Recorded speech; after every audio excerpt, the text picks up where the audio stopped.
तो उसको सुनकर के लोगों के अंदर प्रश्न आता है कि शिव पुराण में लिखा है कि भगवान शंकर सर्वश्रेष्ठ है, देवी पुराण में लिखा है कि इन्हीं से सबकी उत्पत्ति है, आप गणेश महिमा को देखो तो यम ब्रह्म स्वम ब्रह्म, सब कुछ जिस पुराण को देखो उसी से सृष्टि हुई है। इसका मतलब क्या है? गलत है क्या? जब तुम शिव पुराण पढ़ोगे तो शिव तत्व से ही सबकी उत्पत्ति है, सब कुछ शिव तत्व है, पढ़े हैं। जैसे आप कहा भगवान शंकर ने चिद चिद लक्षणम सर्वम राधा कृष्णमयम जगत, ऐसे कहा गया है हे भगवती हे भगवान, आपसे ही सृष्टि प्रकट है शिव पुराण में, क्योंकि जितनी माताएं हो सब भगवती हैं और जितने पुरुष हैं वो सब हे भगवान शिव, आपका ही स्वरूप है। चराचर जगत शिव और पार्वतीमय है। भगवान का ऐसा लिंग प्रकट हुआ शिव जी का कि 100 कल्प तक ब्रह्मा जी उतरते चढ़ते रहे, पार न पाया। फिर भगवान विष्णु उसमें पढ़ना शिव पुराण में, तो पढ़ करके बात कर रहे, आर पार नहीं पाया। भगवान शिव से ही नारायण का प्रादुर्भाव होता है, भगवान का प्रादुर्भाव होता है, भगवान शिव से ही ब्रह्मा का प्रादुर्भाव होता है। जब देवी भागवत पढ़ो तो सब कुछ देवी जी से प्रकट हुआ, तो क्या झूठा है क्या? पुराण कोई झूठे हैं क्या? तो अगर उनसे प्रकट हुआ तो इनसे कैसे? भागवत पढ़ करके देखो तो श्री हरि से नाभि कमल से ब्रह्मा, ब्रह्मा की भ्रकुट से शंकर, रुद्र का अवतार। उधर पढ़ करके देखो तो उन भगवान शिव से ब्रह्मा और श्री हरि प्रकट होते हैं। देवी भागवत पढ़ करके देखो तो देवी शक्ति, ये है क्या? तत्व। तत्व एक है, वही परमात्मा है, वही। जब शिव पुराण पढ़ोगे तो सब कुछ शिव की, जब भागवत पुराण पढ़ोगे तो सब कुछ श्री हरि का, और जब देवी भागवत पढ़ोगे तो सब कुछ वही। देवी प्रपन्नार्थ हरे प्रसीद प्रसीद मातर जगतो खिलस्य प्रसीद विश्वेश्वरी पाहे विश्वम त्वमीश्वरी देवी चराचरस्य। हे देवी, तुम ही चराचर में व्याप्त हो, तुम ईश्वरी हो, तुम सर्वशक्तिमान हो, तुमसे बढ़कर कोई नहीं। क्या समझते हो? जो जहां है वही परम तत्व है और वो वही सब कुछ है। इधर से हम देखेंगे तो कृष्णाकार, उधर से देखोगे तो शिवाकार, उधर से देखोगे तो दुर्गामय, उधर से देखोगे कालीमय। जो बोलो वही परम तत्व है। पर जब हम लीला का गायन करते हैं तो लीला में विभाग हो जाता है। वही एक परमात्मा, वेद कहता है एकोहम बहुश्यामा, मैं एक बहुत रूपों में हो जाऊं। अब वही परमात्मा शासक बन गया, वही शासित हो गया, वही धर्मात्मा बन गया। उसी के छाती से धर्म प्रकट हुआ, उसी के पीठ से अधर्म प्रकट हुआ। अधर्म करने वाला दंडनीय हो गया, धर्म करने वाला बंदनीय हो गया। लेकिन दंडनीय और बंदनीय में दोनों में एक तत्व विराजमान है, तत्व में अंतर नहीं। ये जो समझते नहीं ना, लीला को समझते नहीं है और तत्व को समझते नहीं, तो ये झगड़ा करने लगते हैं कि शिव को छोटा कैसे कह दिया। पूछो शिव जी से जाके, अरे उनको देखो तो रात दिन भगवत श्री हरि चर्चा करते रहते, और हरि को देखो, उनसे पूछो जाके कि तुम्हारे आराध्य देव कौन है, बोले शंकर। हरि से पूछो कि तुम्हारा गुरु कौन, बोले शंकर। और शंकर जी से पूछो तुम्हारा आराध्य देव को, बोले हरि। और हम आपस में लाठी चलाएं। अरे वो एक है, वो एक है, वो अनेक है। अनेक होते हुए भी एक है, एक होते हुए भी अनेक है। इस बात को समझो। जब देवी भागवत, तो देवी ही सब कुछ है, देवी के ही अंश से राधा है। समझिए आप, जब हम वृंदावन से बोलेंगे तो राधा के अंश से देवी है। जब आप शिव पुराण से बोलेंगे तो शिव के अंश से हरि है, और जब भागवत पुराण से बोलेंगे तो हरि के अंश से शिव है। आप इस बात को समझिए। जब लीला का बात, लीला प्रसंग आएगी तो उसमें भेद हो जाते। अब देखिए, वही प्रभु है शक्ति और वही है शक्तिमान, किंचन मात्र अंतर नहीं। लेकिन प्रभु आदेश करते हैं कि मैं अब अवतार लेने जा रहा हूं। भागवत में पढ़ के देख लेना, तुम हे महाशक्ति बलराम जी का कर्षण करके रोहिणी के गर्भ में डालो, और मैं स्वयं अवतार लो। तुम जाकर नंद बाबा के यहां कन्या रूप से पूरी लीला पढ़ के देख लो। और नाम चामुंडा, कुष्मांडा, दुर्गा आदि तुम्हारे विविध नाम भगवान ने रखे, और तुम सबकी कामना पूर्ण करने वाली होगी। जाओ, मेरा आदेश है, ऐसा करो। भगवान ने आदेश किया, शक्ति कार्य कर रही। भगवान की प्राप्ति के लिए उसी शक्ति की आराधना कात्यायनी रूप से गोपिकाएं करते हैं कि मुझे श्री कृष्ण पति रूप में प्राप्त हो। उसी शक्ति की आराधना सीता जी गौरी पूजन करती है। और सीता जी कौन है? काल रात्रि निश्चर कुल केरी, महाकाल रात्रि स्वरूपा उनको गोस्वामी जी ने कहा।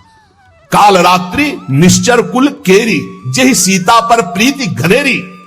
ये नहीं समझ रहा रावण की साक्षात इसका काल पधारा है। एक काल रात्रि महाशक्ति स्वरूप चाट जाएंगे, कुछ नहीं बचेगा लंका में। ये दुष्ट जिनके प्रति विरोध भाव कर रहा है, कौन है? वही गौरी है और वही गोरी है, वही महाशक्ति है और वही सीता जी है। अब आप समझिए, आदि शक्ति जय जग उपजाया। सीता जी गौरी पूजन कर रहे हैं। गौरी जी खसी माल मूर्ति मुस्काली, जाओ मनुजा हिराच्यो मिली सोबर साध सुंदर साव। तो सीता जी कौन है?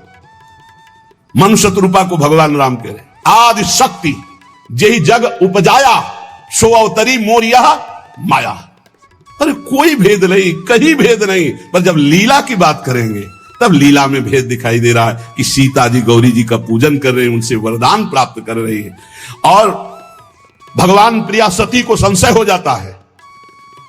लीला भेद देखो कि ये राम जी कैसे सच्चिदानंद में, जब हे खग हे मृग हे मधुकर श्रेणी, पूरा प्रसंग पढ़ करके देखो आप।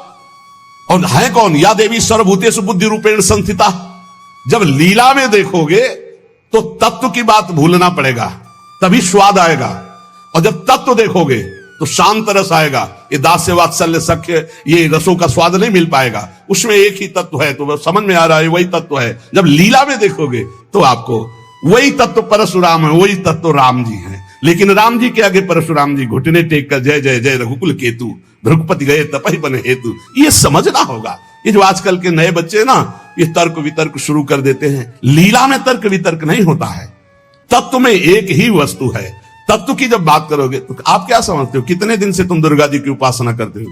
बचपन से आराधना, और पूरी अम्मा मान के, पूरी जैसे अपनी अम्मा, पूरा आसक्ति अम्मा, आद्या शक्ति दुर्गा, और पिता भगवान शिव। तुम समझते नहीं हो, जहां हमें भेजा है उस तत्व को, जो समझाया उस तत्व से बोल रहे। तुम उसको दो पक्ष में ले रहे हो। तुम्हारे को क्या पता कि महादेव जी मुझे कितना प्यार करते हैं, भगवती कितना प्यार करती है, हम भगवती अम्बा और महादेव जी से कितना प्यार करते हैं। तत्व को समझिए। राधा तत्व सर्वत्र व्याप्त तत्व है, चिद चिद लक्षणम सर्वम राधा कृष्णमयम जगत। पर जब लीला में स्वरूप राधा जी का जो है वो कहीं त्रिभुवन में कहीं नहीं है, क्योंकि महामाधुर्य रस प्रेम स्वरूपा है, जिनकी आराधना स्वयं श्री कृष्ण करते, और जिन श्री कृष्ण की आराधना भगवान शंकर शनकादि ब्रह्मादि सब करते। ये हमारे उपास्य देव है। और जब आप अपने उपास्य देव के विषय में जैसे बोले कि श्री कृष्ण जिनके सेवक हैं ऐसे महादेव, कोई परेशानी नहीं। श्री कृष्ण जिनके सेवक हैं ऐसे महादेव, क्योंकि हमें पता है कि तुम जो बोल रहे हो वो सत्य बोल रहे हो, क्योंकि वैसे उस तत्व को देखा जाता है। ये तत्व है ही ऐसा कि हम जिस भावना से जैसे देखें वैसे दिखाई देगा। जब हम गणेश स्तोत्र पढ़ते हैं तो सब कुछ गणेश जी बने हुए हैं। जब राम स्तोत्र तो सब कुछ राम, जब कृष्ण सब कुछ कृष्ण, जब नरसिंह तो सब कुछ नरसिंह, जब वाराह तो सब कुछ वाराह, वही बने हुए, दूसरा कोई नहीं। इसमें हमें कोई संशय नहीं है। तुम्हें कितना ज्ञान है? उनके पति हैं शिव ज्ञान समुद्र, वो कह रहे हैं, हम तुम्हें पूरा परिचय के साथ बता रहे। पद्म पुराण पाताल खंड अध्याय 81, उसमें कह रहे तत्कला कोटि कोटि अंसा दुर्गा व्यास त्रिगुणात्मिका। कभी रास का स्वाद लिया है? रास का स्वाद लेना है तो ब्रज रस में। इसी यही तो वृंदावन की लीला, मत समझो गुरु को चीला, या ऋषि मुनि गए हार जपे जा राधे राधे। ऋषि मुनि गए हार जपे जा राधे राधे। प्रियालाल है प्रियालाल। अगर हम जो बोलते हैं उसकी बात को समझ लेना। कह दो कहां प्रमाण है, तो हमारी छाती प्रमाण है। खिलवाड़ मत समझना। अगर तुमने राधा किशोरी की अवहेलना करके कहा कि अम्बा, जब जड़ भरत जी के ऊपर गड़ासा चलाने की बात अम्बा के ही सेवकों ने किया तो भद्रकाली सहन नहीं कर पाई और मूर्ति फोड़कर प्रकट हो गई, काट के फेंक दिया अपने ही उपासकों को। होश में रहना, राधा किशोरी है। तत्व से बोलोगे तो मुझे कभी कोई संशय नहीं, सब एक हैं। जब लीला में आओगे तो वही स्वामी बनता है, वही सेवक बनता है। जब लीला में देखोगे तो वही छोटा बनता है, वही बड़ा बनता है। वो विविध रूप धारण करके एक ही तत्व खेल रहा है, इसमें संशय नहीं। पर जब लीला का रसास्वादन करते तब आप उसमें संशय मत करो। वो विविध लीलाएं, वही गोपी बना है, वही श्री जी बना है, वही वृंदावन बना है, और वही प्रीतम बना है और वही खेल रहा है। वही नरक बना है, वही अधर्म बना है, वही दंड विधान बना है, वही रोग बना है, वही विविध प्रकार की यातना बना है। समझो ना, ये जो नरक भी वही बना। तो जब नरक नहीं था तब कौन था? श्री कृष्ण। और जब नहीं रहेगा तब कौन है? श्री कृष्ण। तो बीच में जो भास रहा है नरक, वो है कौन? श्री कृष्ण।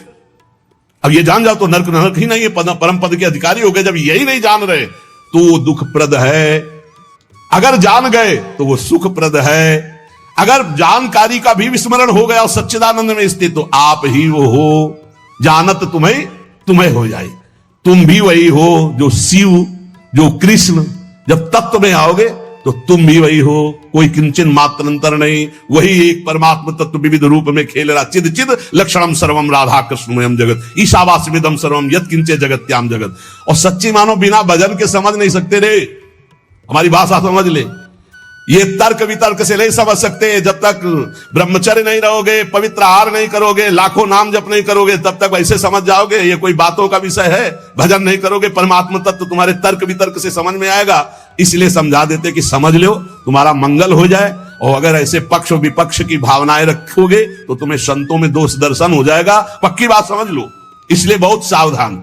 यहां से जो चर्चा होती है वो भगवत प्रसाद स्वरूप होती, उसका पान करो तर्क छोड़ करके, खूब नाम जप करो, डट के बन जाओगे।